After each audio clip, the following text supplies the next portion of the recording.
عاجبك الصحراء اللي احنا فيها دي؟ وده وقت تصوير يعني اعمل ايه؟ طيب انا الكاوتش عطل مني دلوقتي في نص الطريق، اعمل ايه؟ احنا رايحين نعمل خير ومسافرين مخصوص عشان نعمل خير، فربنا يقف معانا والله. سيبيني بقى في حالي دلوقتي. عايز مساعدة؟ لا مش عايز حاجه.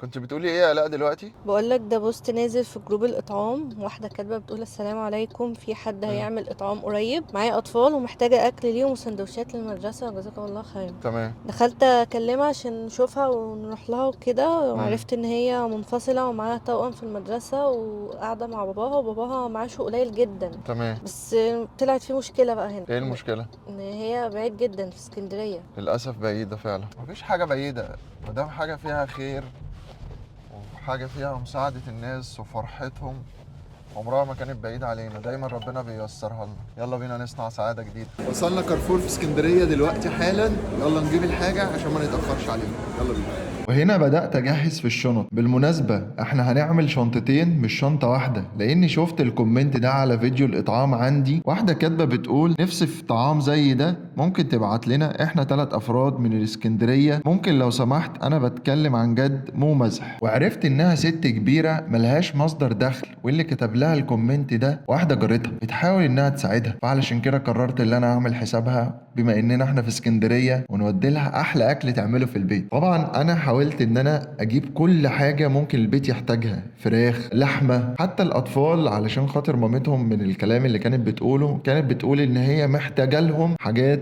للمدارس، هي ما طلبتش مننا اكل. حبيت اجيب لهم عصاير، جبن، لانشون، الحاجات اللي الاطفال بتفرح بيها، بسكوت، كيكة، كل الحاجات اللي انتوا عارفينها دي الاطفال بتفرح بيها جدا جدا جدا. وحابب اشكر كل شخص بيدعمنا بكلمة حلوة، بدعوة جميلة، بتفرق جدا معانا، ودي من اهم الاسباب اللي مخليانا ان احنا نكمل في المحتوى بتاعنا لحد دلوقتي والله العظيم، بعد توفيق ربنا سبحانه وتعالى.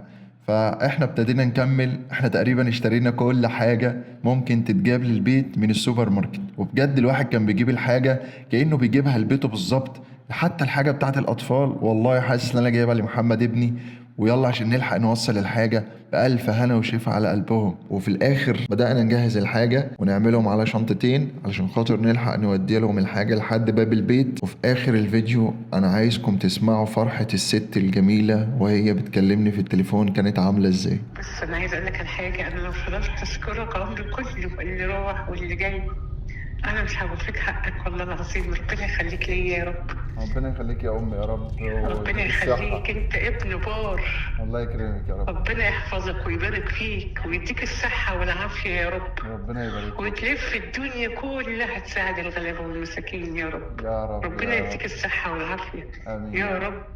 بألف أنا وشايفة، ألف أنا وشايفة. ربنا يخليك. ربنا يخليك، ربنا يخليك، ربنا يخليك، ربنا يخليك يا رب. ربنا يبارك لنا فيك. الله يكرمك. انت وكل اللي معاك يا رب يا رب. وتوصل القاهرة بألف سلامة وتلف كل المحافظات تساعد الناس. ربنا يديك الصحة والعافية، يخليك تساعد كل الناس يا رب. اللي هي طلب بقى صغير عندي. انت تأمرني. أنا ينفع أستخدم الصوت بتاعك في الدعوتين الحلوين دول؟ ماشي ماشي. ربنا يخليك. أنا عايز بس الدعوتين الحلوين دول هحطهم عندي على الفيديو.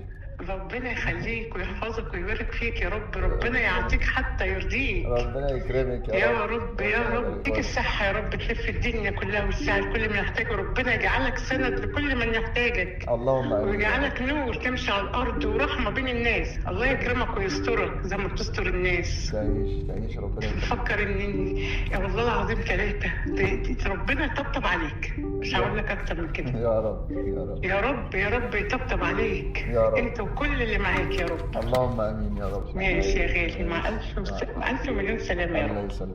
السلام عليكم. مع سلامة الله.